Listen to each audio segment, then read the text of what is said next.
ಸಖತ್ ಖಾರ ಬಣ್ಣ ಮತ್ತು ರುಚಿ ಆಚಿ ಚಿಲ್ಲಿ ಪೌಡರ್. ಡಿಸೆಂಬರ್ 25ಕ್ಕೆ ಕಿಚ್ಚ ಸುದೀಪ್ ಅಭಿನಯದ ಮಾರ್ಕ್ ಚಿತ್ರ ರಿಲೀಸ್ ಆಗ್ತಿದೆ. ಇದೇ ಸಮಯದಲ್ಲಿ ಹುಬ್ಬಳ್ಳಿಯಲ್ಲಿ ನಿಂತು ನಟ ಸುದೀಪ್ ಯುದ್ಧಕ್ಕೆ ಸಿದ್ಧ ಅಂತ ಅಬ್ಬರಿಸಿದ್ದಾರೆ. ಜೊತೆಗೆ ಫ್ಯಾನ್ಸ್ಗಳಿಗೆ ಕೂಡ ಎಲ್ಲಿ ಮಾತನಾಡಬೇಕು ಅಲ್ಲಿ ಇನ್ಮುಂದೆ ಮಾತನಾಡಿ ಅಂತ ಹೇಳೋ ಮೂಲಕ ತಮ್ಮ ಎದುರಾಳಿಗಳಿಗೆ ಪರೋಕ್ಷವಾಗಿ ಎಚ್ಚರಿಕೆ ನೀಡುವಂತ ಕೆಲಸ ಮಾಡಿದ್ದಾರೆ. ನೇರ ವಾರ್ ಮಾರ್ಕ್ ಸಿನಿಮಾ ಬಿಡುಗಡೆ ಹೊತ್ತಲ್ಲಿ ಕಿಚ್ಚ ಸುದೀಪ್ ತಮ್ಮ ಫ್ಯಾನ್ಸ್ಗಳನ್ನ ರೊಚ್ಚಿಗೆಬ್ಬಿಸಿದ್ದಾರೆ. ಗಂಡು ಮೆಟ್ಟಿದ ನಾಡು ಹುಬ್ಬಳ್ಳಿಯಲ್ಲಿ ನಿಂತು ಎದುರಾಳಿಗಳಿಗೆ ಖಡಕ್ ವಾರ್ನಿಂಗ್ ಕೊಟ್ಟಿದ್ದಾರೆ. ಈಗ ಹೇಳ್ತಾ ಇದ್ದೀನಿ, ತಡೆಯೋ ತನಕ ತಡೀರಿ, ಮಾತಾಡೋ ಟೈಮಲ್ಲಿ ಮಾತಾಡಿ. ಯಾರಿಗೆ ಮುಟ್ಟಬೇಕೋ ಮುಟ್ಟುತ್ತದೆ, ತಟ್ಟಬೇಕೋ ತಟ್ಟುತ್ತೆ. ನಾವು ಕೂಡ ಯುದ್ಧಕ್ಕೆ ಸಿದ್ಧ. ಸುದೀಪ್ ಸಮರ ಯಾರ ವಿರುದ್ಧ? ಸ್ಯಾಂಡಲ್ವುಡ್ನ ಭಾಷಾ ಕಿಚ್ಚ ಸುದೀಪ್ ಅಭಿನಯದ ಮಾರ್ಕ್ ಸಿನಿಮಾ ಇದೇ 25ಕ್ಕೆ ರಾಜ್ಯಾದ್ಯಂತ ರಿಲೀಸ್ ಆಗ್ತಿದೆ. ಆದ್ರೆ ಈಗ ಮೊನ್ನೆ ಶನಿವಾರ ಹುಬ್ಬಳ್ಳಿಯಲ್ಲಿ ನಡೆದ ಚಿತ್ರದ ಪ್ರೀ ರಿಲೀಸ್ ಇವೆಂಟ್ ನಲ್ಲಿ ಸುದೀಪ್ ಆಡಿರೋ ಮಾತು ಸ್ಟಾರ್ ವಾರ್ಗೆ ನಾಂದಿ ಹಾಡಿದೆ. ಮೇಲೆ ಮಾತಾಡಿದ್ರೆ ಇಡೀ ಕರ್ನಾಟಕಕ್ಕೆ ಎಲ್ಲಿ ತಟ್ಟಬೇಕೋ ತಟ್ಟುತ್ತೆ, ಹೇಗೆ ತಟ್ಟಬೇಕೋ ತಟ್ಟುತ್ತೆ, ಯಾವ ಭರ್ಜರಿಯಲ್ಲಿ ತಟ್ಟಬೇಕೋ ತಟ್ಟುತ್ತೆ. ಹುಬ್ಬಳ್ಳಿಯಲ್ಲಿ ಮಾತನಾಡಿದ್ರೆ ಯಾರಿಗ್ ಮುಟ್ಟಬೇಕೋ ಮುಟ್ಟುತ್ತದೆ, ತಟ್ಟಬೇಕೋ ತಟ್ಟುತ್ತೆ. ಡಿಸೆಂಬರ್ 25ಕ್ಕೆ ನಾವು ಬರೋದಾಗಿ ಜುಲೈ 5ರಂದೇ ಮಾತು ಕೊಟ್ಟಿದ್ದೆ. ಆದ್ರೆ ಹೊರಗಡೆ ಒಂದು ಪಡೆ ಯುದ್ಧಕ್ಕೆ ರೆಡಿ ಆಗ್ತಿದೆ ಅಂತ ಗುಡುಗಿದ್ರು.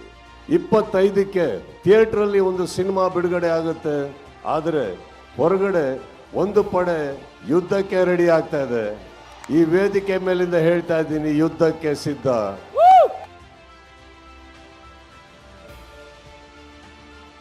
ಇದಿಷ್ಟೇ ಅಲ್ಲ, ನನ್ನ ಸಹನೆಯಿಂದ ನಿಮ್ಮ ಮೇಲೆ ಕಲ್ಲು ತೂರಾಟ ಆಗ್ತಾನೆ ಇದೆ. ನಾವು ಕೂಡ ಯುದ್ಧಕ್ಕೆ ಸಿದ್ಧ. ನೀವು ತಡೆಯೋ ತನಕ ತಡೀರಿ, ಎಲ್ಲಿ ಮಾತನಾಡಬೇಕೋ ಮಾತಾಡಿ ಅಂತ ಫ್ಯಾನ್ಸ್ಗೆ ಕರೆ ಕೊಟ್ಟಿದ್ದಾರೆ. ಬಹಳಷ್ಟು ಕಲ್ಲಿನ ತೋರಾಟ ನನ್ನಿಂದ, ನನ್ನ ಸಹನೆಯಿಂದ ನಿಮ್ಗಳ ಮೇಲೆ ಬೀಳ್ತಾನೆ ಇರುತ್ತೆ. ಅದನ್ನ ತಾವು ತಡ್ಕೊಂಡು ಬರ್ತಾನೆ ಇದ್ದೀರಿ. ಈಗ ಹೇಳ್ತಾ ಇದ್ದೀನಿ, ತಡೆಯೋ ತನಕ ತಡೀರಿ, ಮಾತಾಡೋ ಟೈಮಲ್ಲಿ ಮಾತಾಡಿ. ದರ್ಶನ್ ಇಲ್ಲದೆ ಇರುವಾಗ ಕೆಲವೊಬ್ರು ಮಾತನಾಡ್ತಾರೆ. ಕಿಚ್ಚನ ಮಾತಿಗೆ ಟಾಂಗ್ ಕೊಟ್ರ ವಿಜಯಲಕ್ಷ್ಮಿ ದರ್ಶನ್. ಕಿಚ್ಚನ ಯುದ್ಧ ಮಾತಿಗೆ ದರ್ಶನ್ ಪತ್ನಿ ವಿಜಯಲಕ್ಷ್ಮಿ ನೇರವಾಗಿ ಟಾಂಗ್ ಕೊಟ್ಟಿದ್ದಾರೆ. ಸುದೀಪ್ ಹೆಸರು ಹೇಳದೆ ಕೆಲವರು ವೇದಿಕೆ ಮೇಲೆ ನಿಂತ್ಕೊಂಡು ದರ್ಶನ್ ಬಗ್ಗೆ ಮಾತನಾಡ್ತಿದ್ದಾರೆ. ದರ್ಶನ್ ಬೆಂಗಳೂರಲ್ಲಿದ್ದಾಗ ಅವರೆಲ್ಲ ಎಲ್ಲಿ ಮಾಯ ಆಗ್ತಾರೆ ಅಂತಾನು ಗೊತ್ತಾಗಲ್ಲ ಅಂತ ಕಿಡಿಕಾರಿದ್ದಾರೆ. ಇದಕ್ಕೆ ನೀವು ತಲೆ ಕೆಡಿಸ್ಕೊಳ್ಬೇಡಿ ಅಂತ ದರ್ಶನ್ ಫ್ಯಾನ್ಸ್ಗೆ ವಿಜಯಲಕ್ಷ್ಮಿ ಕರೆ ಕೊಟ್ಟಿದ್ದಾರೆ. ದರ್ಶನ್ ಅವ್ರು ಇಲ್ಲದೆ ಇದ್ದಾಗ ಅವ್ರ ಬಗ್ಗೆ ಹಾಗೆ ಅವ್ರ ಫ್ಯಾನ್ಸ್ ಬಗ್ಗೆ ವೇದಿಕೆ ಮೇಲೆ ಹೋಗೋದು, ನಿಂತ್ಕೊಂಡು ಮಾತಾಡೋದು, ಚಾನೆಲ್ ಮೀಡಿಯಲ್ಲಿ ಕುತ್ಕೊಂಡು ಮಾತಾಡೋದು. ದಿ ಫ್ಯಾನ್ಸ್ ಪೇಜ್ಗಳಿಂದ ಕಿಚ್ಚನ ಮಾತಿಗೆ ಟಾಂಗ್. ಸುದೀಪ್ ಮಾತಿಗೆ ಸೋಷಿಯಲ್ ಮೀಡಿಯಾದಲ್ಲಿ ಡಿ ಫ್ಯಾನ್ಸ್ ಹೆಸರಿನ ಪೇಜ್ಗಳಿಂದ ದಾಳಿ ಆಗ್ತಿದೆ. ಸುದೀಪ್ ಹೇಳಿದ ಆ ಪಡೆ ಗಜಪಡೆ. ದರ್ಶನ್ ಹೊರಗಿರುವಾಗ ಯುದ್ಧದ ಮಾತಿರ್ಲಿಲ್ಲ ಅಂತ ಟಾಂಗ್ ಕೊಡ್ತಿದ್ದಾರೆ.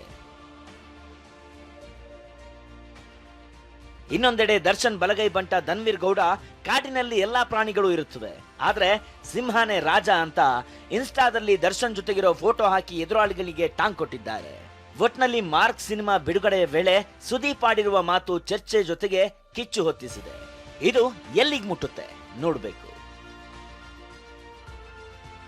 ಬೆಂಗಳೂರಿಂದ ಮಾಲ್ತೇಶ್ ಜಗ್ಗಿನ್ ಜೊತೆ ಸಂಜಯ್, TV9 ಹುಬ್ಬಳ್ಳಿ.